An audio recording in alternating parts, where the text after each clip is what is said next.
Porque claro, no solamente son los delitos societarios de los artículos 290 a 297 del Código Penal los que, por supuesto, pueden afectar al empresario, a los administradores de hecho, de derecho, sino que, bueno, es casi medio Código Penal porque hay delitos de todo tipo que pueden afectar directamente o algunos de ellos, alrededor de 30, concretamente a las personas jurídicas en cuanto a su responsabilidad penal a partir de la entrada en vigor en diciembre del texto reformado. En primer lugar, las modificaciones introducidas, como he dicho antes, a finales de diciembre del 2010 son muy importantes porque, en primer lugar, como primera novedad y más importante, ya las empresas pueden cometer delitos, lo que nunca había ocurrido en nuestro país. Se adaptan, como he dicho antes, pues a normativa de la Comunidad Económica Europea y también, por supuesto, como no, en el mundo anglosajón, sobre todo pues los más antiguos, Estados Unidos o Reino Unido, pero también otros delitos ya existentes se reforman o se agravan las penas de los mismos, muy pocos bajan desde luego su pena. Se crean nuevos delitos y no solamente para lo que es el mundo económico, empresarial, sino, por supuesto, en general, como pueden ser pues la estafa de inversores, el cohecho de particulares. También, concretamente, se regula por fin lo que es el instituto de la prescripción, porque había discusiones entre el Tribunal Supremo y el Tribunal Constitucional, ¿no?, en cuanto al cómputo de la misma, y ya pues ha quedado también aclarado por esta reforma. Pero lo más destacable de esta modificación del texto penal es, desde luego, la progresiva criminalización del mundo empresarial y una tendencia, desde luego, a que se respete menos el principio de intervención mínima del derecho penal, porque lo que antes era una infracción tributaria, hoy es un delito fiscal, lo que antes era una infracción de trabajo o seguridad social, pues hoy es un delito contra el derecho de los trabajadores o la seguridad social. Lo que antes se llevaba en un tribunal, primero de lo civil y después ya de lo mercantil, de impugnación de actos sociales o acción de responsabilidad social, pues hoy se llevan como delitos societarios. Y incluso lo que antes era infracción administrativa, como por ejemplo pueden ser pues delitos medioambientales, hoy son esas imputaciones por delitos medioambientales en vez de ser simplemente infracciones administrativas. Aquí lo que ha pasado y lo que ha hecho el legislador es que se ha pasado de perseguir al delito y a los delincuentes a prevenir los delitos. Yo creo que de todas formas hay una gran confusión y va a ser muy difícil para quien se tiene que encargar precisamente de interpretar la ley, el juzgador, porque no está clara la frontera entre lo que son los ilícitos penales o ilícitos civiles, administrativos, mercantiles, dada que la redacción de los tipos en el Código Penal pues es muy parecida como en las demás leyes que podían determinar de que no fueran ilícitos penales. Por lo tanto, bueno, como estamos en los primeros meses, vamos a esperar a ver cómo transcurre este año. Pero, desde luego, lo más importante para el mundo de la empresa es la prevención, un sistema de prevención de riesgo dentro de la misma y, por supuesto, no solamente estamos hablando de grandes empresas o de medianas empresas, estamos hablando de pequeñas empresas y, por supuesto, del empresario individual, pequeños empresarios que están expuestos pues a todo tipo de riesgos. Los que no sean, por supuesto, personas jurídicas, pues no tienen que, en este caso, pues tener miedo por esa responsabilidad penal nueva de las personas jurídicas, pero sí, por todas las modificaciones que ha habido, pues tanto empresarios individuales como empresarios sociales están afectados. En primer lugar, hay que destacar, en cuanto al principal punto de la reforma y que venimos a comentar, como es la responsabilidad penal de las personas jurídicas, en la regulación que tiene a partir de ahora, principalmente el artículo 31 bis del Código Penal se refiere a que se da en un doble ámbito esa responsabilidad por el sujeto activo, como es, en primer lugar, por los representantes legales o los administradores de hecho y de derecho que hayan cometido un delito por el que se haya obtenido un beneficio por parte de la persona jurídica y, por otro lado, por parte de personas que dependan de los anteriores, es decir, de esos representantes legales y administradores de hecho y de derecho, con lo cual estamos hablando de los empleados de la empresa. Y este es el punto, desde luego, más conflictivo, que puede causar más problemas al empresario, puesto que puede haber siempre una cierta incertidumbre, porque ya se trata de una culpa invigilando por negligencia y es una responsabilidad que, por tanto, no es directa para los mismos. Por supuesto, esa responsabilidad de los que dependan de los representantes legales o los administradores de hecho y de derecho es siempre que se demuestre por la acusación que no se ha ejercido el debido control sobre los mismos. Por lo tanto, por eso se están adoptando las auditorías y los sistemas de control de riesgo en las empresas para al menos demostrar de que se había hecho todo lo posible para evitar esas conductas delictivas dentro del seno de las empresas. Además, precisamente la regulación de esa responsabilidad penal de las personas jurídicas, pues se tienen en cuenta una serie de atenuantes, algunas muy parecidas, similares a las que se aplican a la persona física, como se ha hecho hasta ahora en nuestro Código Penal, y bueno, pues se trata de la reparación o atenuación del daño, es decir, pagar dinero.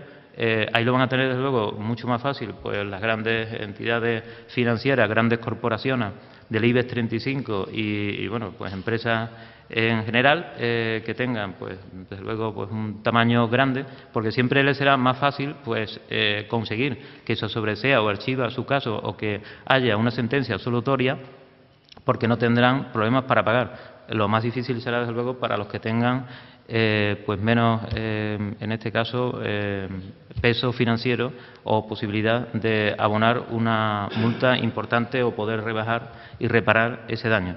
También está la atenuante de la confesión por parte de las empresas, es decir,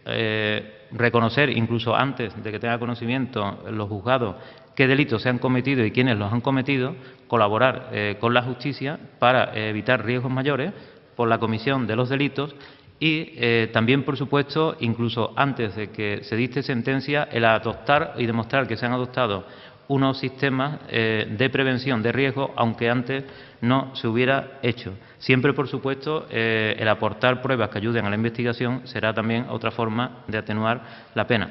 Las penas, bueno, aparte de la general y que siempre se aplica, que es la multa que no solamente se aplicará a la empresa, a la persona jurídica, sino también al que comete, a la persona física que comete el delito, y que desde luego será proporcional tanto al delito cometido como a los daños producidos y a la cuantía económica del delito, pues va acompañada esa pena de multa de otra, como es la más grave, como sería en este caso la sanción de lo que sería el cierre de la empresa, la clausura provisional de la empresa, la prohibición a que se dedique a esa actividad y otro tipo de sanciones que, bueno, pues no estamos acostumbrados a que se apliquen en nuestro país, pero que, como he dicho antes, en países anglosajones o algunos vecinos como Francia e Italia, pues ya se aplicaba, o Portugal, desde hace tiempo, sobre todo en Italia y Portugal, más que en Francia, que están empezando también como nosotros. Por otro lado, hay que destacar que, aunque no estén identificados plenamente los autores de dichos delitos, es decir, esas personas físicas, no por ello se libra a la empresa de esa responsabilidad penal, siempre que se dé la certeza de que alguien dentro de la empresa, en el seno de la empresa, ha cometido un delito de los 31 que contempla el Código Penal reformado y que además haya obtenido por lo mismo un beneficio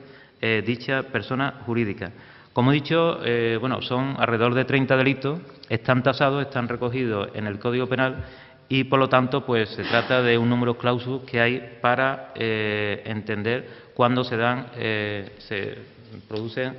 la responsabilidad penal de la persona jurídica. Desde luego, el delito fiscal o el de blanqueo de capitales, pero también otros delitos como son incluso el tráfico ilegal de órganos, la trata de seres humanos, los delitos como las estafas propias e impropias, delitos informáticos, delitos contra la propiedad intelectual e industrial y así hasta más de 30 que vienen recogidos en el Código Penal. Tampoco es que sean todas las personas jurídicas, porque claro, precisamente por ser quien es el legislador, ¿no? Ha evitado que sea, y además a última hora se introdujo en la reforma, los partidos políticos, aunque me imagino que ya estaría previsto, y los sindicatos. Por un lado, bueno, parece justificado que si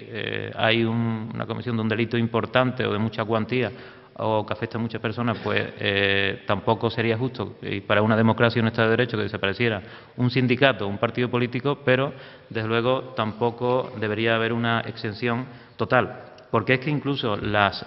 sociedades, en este caso pues mercantiles, aunque sean de carácter público, no en todos los casos, pero sí en muchos, pues se pueden librar y está excluida su responsabilidad penal como personas jurídicas. También pues están, como he dicho, las entidades de carácter público, siempre en cualquier caso, aparte de las sociedades mercantiles, de carácter público. Hay una responsabilidad invigilando, como he dicho antes, por parte de la empresa y el empresario, porque por esa negligencia pues estaría incurriendo en responsabilidad penal la sociedad mercantil, y es lo que más preocupa a los empresarios y a los despachos que nos dedicamos al derecho penal, por supuesto a las grandes firmas que todos conocemos a nivel nacional, pero a nosotros pues nos están consultando qué es lo que deben de hacer, y nosotros lo primero que le decimos es que tenemos que conocer la empresa, tenemos que ver pues qué delitos son a los que puede haber más riesgo que en este caso pues se cometan por empleados, por directivos, por administradores de hecho o derecho de dicha empresa, y tenemos que pues preparar lo que es un plan de prevención de riesgo, desde luego seguido y muchas veces pues puestos en este caso en aliándonos, ¿no? o trabajando en conjunto con auditoría para dar incluso planes de formación a las empresas que desde luego están dispuestas a invertir pues por el gran riesgo que tienen tanto económico como penal.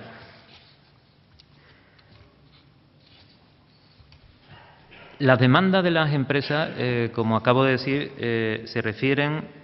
sobre todo a qué se tienen que atener, qué es lo que le viene encima con esta incertidumbre desde el mes de diciembre de 2010, aunque ya desde luego estaba anunciado y se sabía desde hacía tiempo, y nosotros le decimos a los empresarios de que es una buena ocasión para revisar y completar los procedimientos de cumplimiento para ver si son eficaces. Sería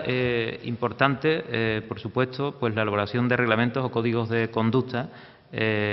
conductas prohibidas, conductas de riesgo, consultas con auditores antes de tomar las decisiones y, por supuesto, las consultas con el abogado que le lleve pues lo que sería el derecho penal preventivo y el abogado especializado en derecho penal o el departamento de las grandes firmas que lleven el derecho penal o derecho penal empresarial y económico. En cuanto a, como son tantos los delitos que se han modificado y que afectan a la empresa, y en este caso dos que he comentado antes, como son el delito fiscal o el blanqueo de capitales, y en esos casos cuando lo comete la persona física, pues aparte de poder imputarse, procesarse y condenarse a la persona física, también tiene la responsabilidad penal la persona jurídica y por tanto se le puede condenar. Vamos a brevemente exponer en cuanto al delito fiscal, que no ha sido tanta la reforma como se esperaba, porque se ha pasado de estar penado con las penas de prisión de 1 año a 4 años hasta 5 años y también la multa del tanto al sextuplo. Aparte de destacar que, aunque se quería subir hasta los 6 años de prisión y se ha quedado en 5 años, pues también es una novedad el que el juez en la fase de ejecución